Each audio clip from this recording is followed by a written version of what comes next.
Bonjour à vous, bienvenue dans cette vidéo qui s'intitule « Ne pas faire le ramadan, 10 raisons ».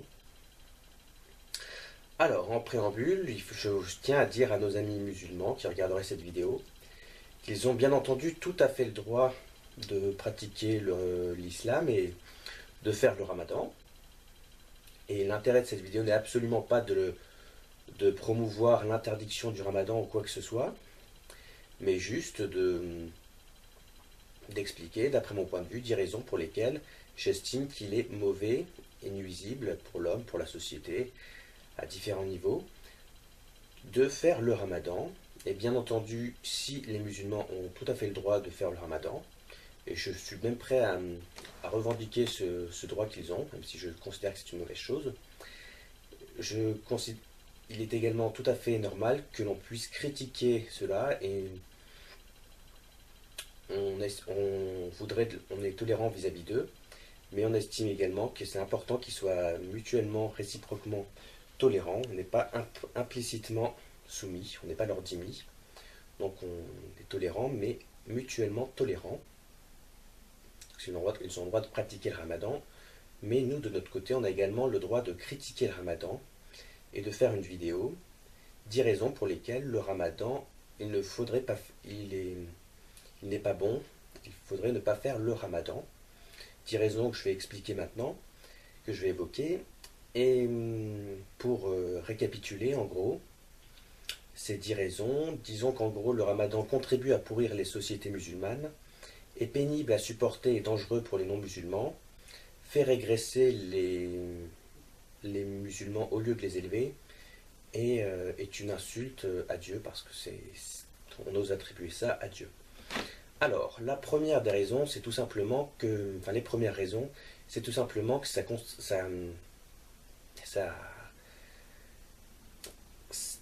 fait en sorte que les sociétés musulmanes sont, comment dire, difficiles à vivre, qu'il y a beaucoup de gens qui en ont marre de ces sociétés-là et qui très souvent veulent les fuir. C'est pour ça qu'il y a des gens qui meurent d'ailleurs en Méditerranée, qui font naufrage. Ce sont des sociétés qui ne sont pas agréables à vivre, que les gens veulent fuir. Et ce sont toutes des sociétés, il y a peut-être 30-40 pays majoritairement musulmans dans le monde, ce sont tous des pays qui sont des pays du tiers-monde, parce que c'est un état d'esprit assez infantile qui empêche les gens de prendre leurs responsabilités. Donc première raison, ça contribue à rendre les sociétés musulmanes très hypocrites.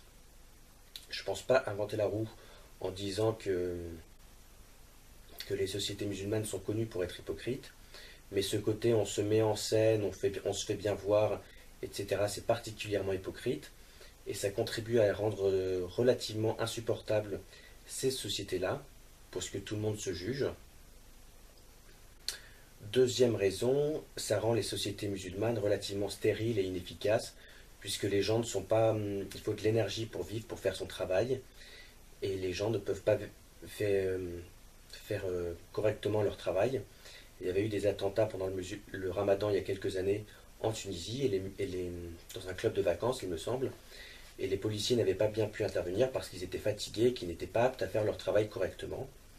Toutes les statistiques montrent également que le ramadan, c'est le moment pendant lequel, dans les sociétés musulmanes, il y a le plus d'accidents, il y a le plus de disputes. Ce n'est certainement pas une bonne chose. Voilà, deuxième raison, donc en plus de rendre hypocrite et inefficace leur société, c'est un moyen en quelque sorte, le ramadan, de fliquer tout le monde, de se surveiller, d'éventuellement dénoncer ceux qui sont un peu relâchés dans leur pratique de leur religion. C'est en quelque sorte, ça permet de big brotheriser en quelque sorte leur société au nom de l'islam. Et il ne faut pas être naïf. L'intolérance extérieure, ce qu'on appelle le terrorisme, est issue de l'islam, des sociétés musulmanes. Et si les sociétés musulmanes ne deviennent pas intrinsèquement tolérantes, il n'y a aucune raison qu'elles ne suscitent pas de temps en temps des phénomènes d'intolérance assez extrêmes comme le terrorisme. Et ce ramadan contribue justement à terroriser les musulmans qui éventuellement ne seraient pas trop croyants, mais également les non-musulmans, puisque même s'ils ne sont absolument pas musulmans, qu'a priori ils ne sont pas concernés par cette religion, ils ont l'interdiction également de de, de manger tout simplement. Et voilà, ça sert à terroriser au niveau intérieur, au nom de l'islam, leur société. Il ne faut pas s'étonner que de temps en temps, en étant complaisant vis-à-vis de ce qui est terrorisant, il y ait des expressions un peu extrêmes de cette terrorisation qui surgissent et qu'on appelle le terrorisme. Voilà, ce n'est pas une question de différence de nature, mais c'est une question de différence de degré. Quatrième raison, c'est justement un moyen, dans les sociétés musulmanes, on l'a dit, d'islamiser les sociétés, de surveiller ceux qui éventuellement et de dénoncer ceux qui ne seraient pas très musulmans. Et dans les sociétés non musulmanes, c'est pareil, ça sert à asseoir la place de l'islam en lui donnant une certaine présence, en faisant du prosélytisme, en... et c'est une menace pour la liberté des non-musulmans, puisqu'il n'y a pas, il faut pas être trop naïf.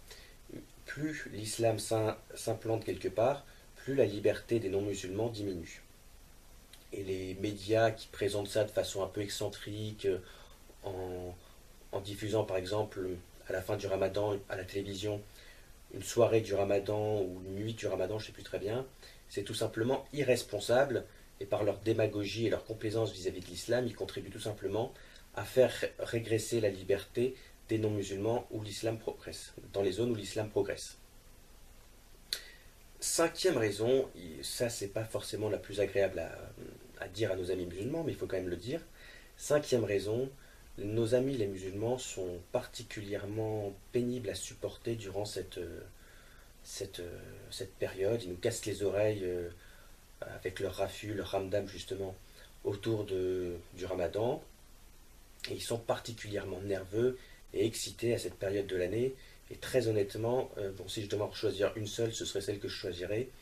Ils sont particulièrement pénibles à supporter pendant cette période de l'année. Ils sont plus nerveux que d'habitude. Et très honnêtement, en général, les gens ont un petit peu peur d'eux ou sont gentils, s'abstiennent de leur dire, mais il faut quand même leur dire, je pense que je ne suis pas du tout le seul à le penser. Ils sont particulièrement insupportables. C'est pour le vrai sacerdoce, la vraie souffrance, elle est plus endurée à mon avis par les non-musulmans qui doivent supporter les musulmans à cette période de l'année que par les musulmans eux-mêmes. Voilà. Qu'est-ce que je veux dire également? Ah oui, évidemment, ça c'est évident, c'est peut-être celle que j'aurais le plus dû retenir. Raison pour laquelle ne pas faire le ramadan, c'est une question de dignité. C'est un spectacle ridicule, on se croirait au cirque. D'ailleurs, si le mot ramdam est dérivé du mot ramadan, ce n'est pas une coïncidence, évidemment. Ça n'élève absolument pas l'homme. Mais au contraire, les musulmans se donnent en spectacle pendant un mois. Et c'est un spectacle assez navrant et très honnêtement, c'est affligeant de, de, de se complaire dans ce genre de choses, d'autant plus qu'on est censé l'attribuer à Dieu, alors que voilà, ça fait clairement régresser l'homme et ce n'est certainement pas. Je veux dire, Dieu est censé nous donner des choses des pratiques, des commandements qui sont censés nous élever au final. Et là, ça les fait régresser, mais c'est particulièrement déshonorant et affligeant le spectacle qu'ils donnent pendant un mois. C'est du grotesque quotidien. Autre raison, justement, Dieu est voilà, c'est quelque chose de très mauvais pour la santé. Il y a justement un papier que je vais mettre en pièce jointe dans la description de la vidéo, dans laquelle une nutritionniste américaine explique que ce qu'il faudrait faire, ce qui est bon pour la santé, comme type de régime, c'est de manger le jour et de ne pas manger la nuit. Et manger la nuit et ne pas manger le jour, c'est extrêmement mauvais pour la santé. Tous les diététiciens et les nutritionnistes vous le confirmeront. C'est particulièrement mauvais pour la santé, puisque la nuit, c'est le moment où le corps a besoin de se reposer, et quand on mange, c'est à ce moment-là qu'on le fait travailler. Et le jour, c'est le moment où on a besoin d'énergie, c'est à ce moment-là qu'il faut manger.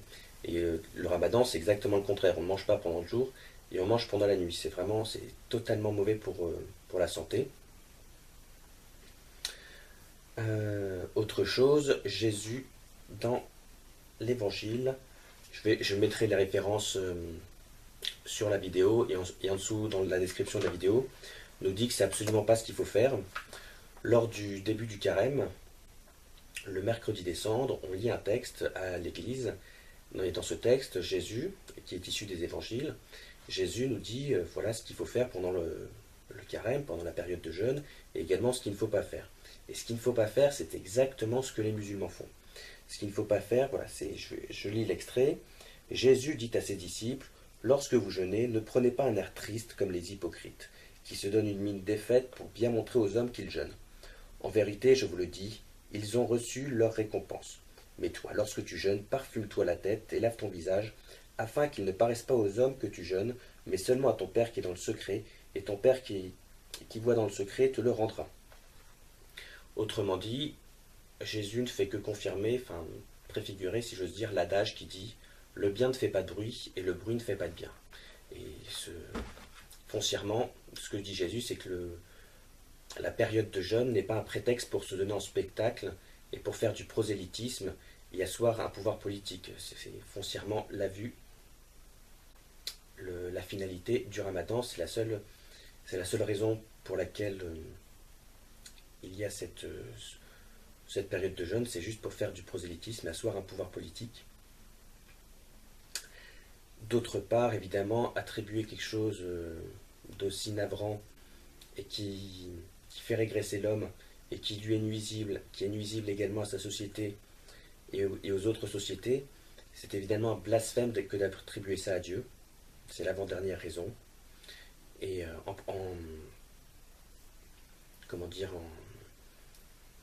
pratiquant le ramadan, on s'associe à ce genre d'imposture et on contribue justement à insulter Dieu en lui attribuant des choses totalement mauvaises.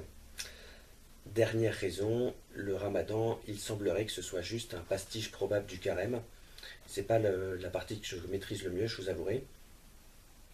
Mais j'ai lu chez des historiens autorisés, tels que le père Édouard Marie-Galèze et son vulgarisateur Odon-Marie Olaf Lafontaine, qu'en gros, le ramadan serait juste un pastiche du carême qui, rappelons-le, commence par le mercredi des cendres, puisque les chrétiens se mettent de la cendre sur la tête, et cela signifie qu'on doit se rappeler qu'on est juste mortel et qu'on finira comme des cendres, en quelque sorte, il me semble que c'est ça. Et donc, voilà le mercredi des cendres, et le mot ramadan serait dérivé d'une racine arabe qui a initialement signifierait cendre. Donc, en quelque sorte, le ramadan ne serait juste qu'un pastiche matérialiste et prosélyte, un dévoiement du carême totalement vidé de sa signification spirituelle authentique. Voilà, donc, bien entendu, nos amis musulmans ont totalement le droit de pratiquer le ramadan s'ils le veulent, mais nous, on a également le droit de critiquer leur pratique du ramadan si on estime que c'est mauvais. Et on leur souhaite de bien réfléchir et de trouver ce qui me semble être la bonne chose, à savoir ne pas pratiquer le ramadan et quitter l'islam.